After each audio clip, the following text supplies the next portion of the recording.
Bakit? Wala na kami. Ano? Wala lang, nagkalabuan lang. Hindi talaga malabo. Sige, explain mo nga. Bakit hindi niya ako kayang mahalin? Hindi magiging masaya si Eric sa kanya. Dahil walang makakapantay ng pagmamahal ko kay Eric kundi ako lang. Alam mo, narinig ko na kanina yan. Ganda, no? diba? Eh, baka naman talagang senyalis na yan. Nang ano naman? Kasi mahirap naman talagang ipilit ang sarili sa taong ayaw sa'yo. Anong gagawin ko? Eh, di tigilan mo na kaya. Alam mo ba, konting-konti na lang, mukha ka ng... Parang ikaw. Oo. Hirap-hirap eh. Lagi na lang ganito eh. Lagi na lang ganito. Diba ang pangit magmukhang... Tigilin na yan. Magbagong buhay na tayo. Libre na lang kita. Talaga? Oo. Promise yan ah. Ano yan, ha? Ano yan? Ano kabaluan to, ha? Pwede ba tigil-tigilan mo to? Gumagawa ka ba ng kulto? Sabihin mo, ayoko na. Ayoko na. Ayoko na! Ayoko na. Ayoko na magmukhang... Ayoko na mag... Ikaw talaga. Ay, ano yan? Ano yan? Ay, may nakita ako sa pagkita. Wala. Naamoy ko. Ano yan? Nakita, friend.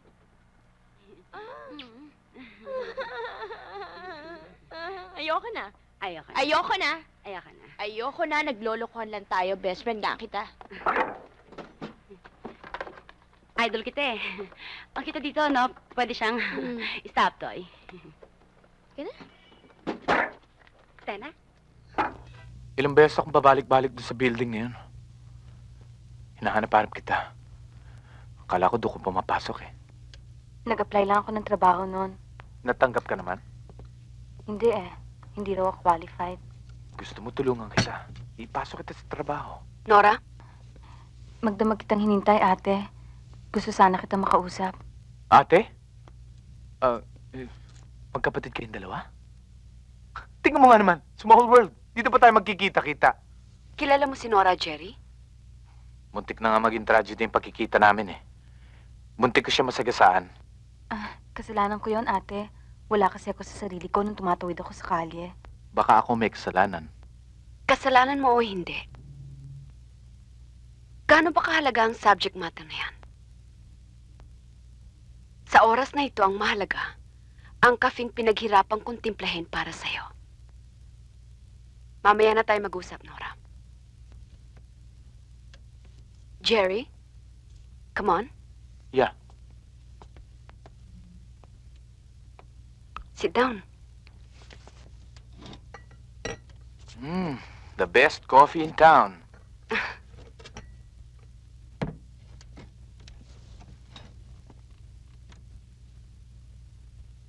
Jerry, okay ba? Okay. Okay, Divina. Mukhang mabait siya. Hindi yung kapatid ko ibig ko sabihin, yung kafe. Oo. Champion talaga.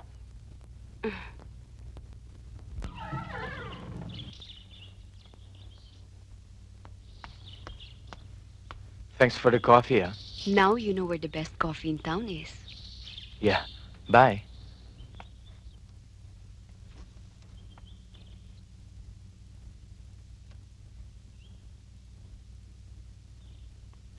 Bye.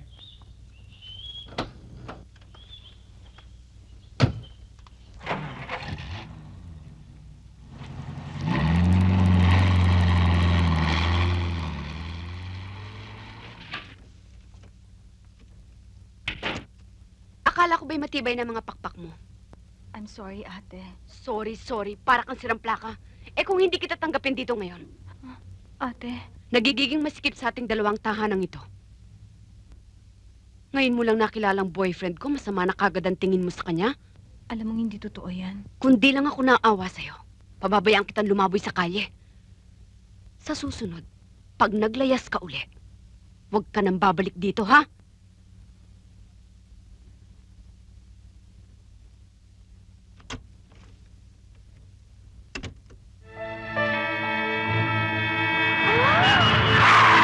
Uy!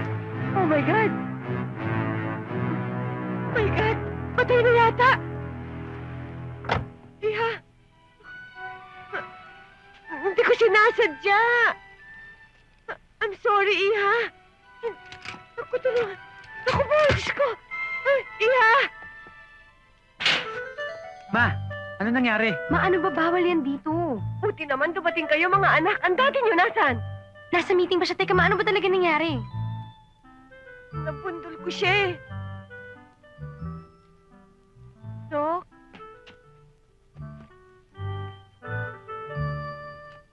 She's still in a state of shock. Nurse, ihanda mo ang CT scan. Dok, mabubuhay ho ba? Huwag kang mag-alala, mabubuhay siya. Ria, huwag ka nga maging morbid. Kuya, nabasa ko kasi sa tabloid na minsan, mas mabuti pa raw na namamatay yung mga nabubundol. Kasi ipalilibing mo na lang.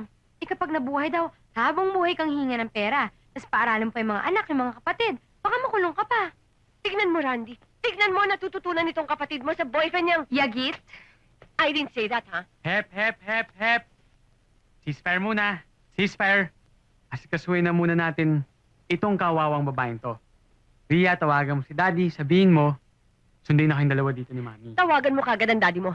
Sabihin mo sa kanya, hindi ko maintindihan kung bakit iniiwan niya ako mag-isa dito sa ospital.